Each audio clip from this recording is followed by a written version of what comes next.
আরে বড়া বোঝার চেষ্টা করো, ওকে যদি আধা ঘন্টার মধ্যে অপারেশন না করে তাহলে ওকে বাঁচাতে পারবো না, আউট অফ দুনিয়া হয়ে যাবে, কেল্লা ফতে হয়ে যাবে। এখানে 3 নম্বর রুমে 4 নম্বর বেডের পেশেন্টের লোক কে আছে? আমি আছি আমি। স্যার রোগীর তো খারাপ, ধরপর ধরপর লাফাইছে। বেশি লাফালাফি করলে বুকে 2 কিল দিয়ে শুয়ে দে। হ্যাঁ, তো তুমি পেশেন্টের কে? আমি আমার বোর স্বামী, বেটার বাপ আর মার ছেলি আর বাপের বেটা।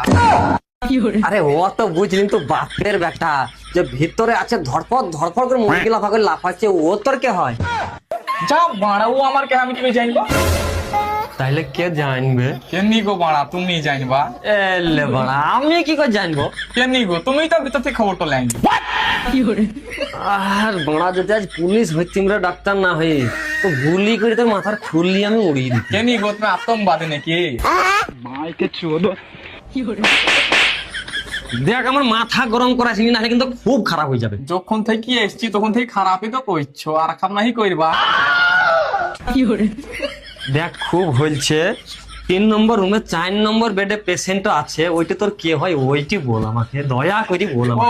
তা ওটা আগে বুঝবা, ওটা আমার শ্বশুর গো। তাই তোরে বড়া, আমি তো তোকে আগে ভুলেই নিখো, 1 মিনিট দাঁড়া।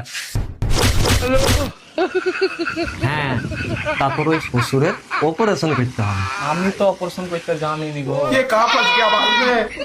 আচ্ছা, তোর ছোট থেকে মাথার তার কাটা আছে নাকি বড় হয়ে কেটে গেছে?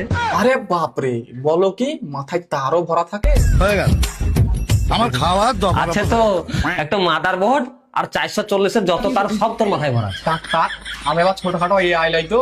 না গো না, তুমি ছোটখাটো এআই লও, তুমি হিয়া বড় ধরনের এআই।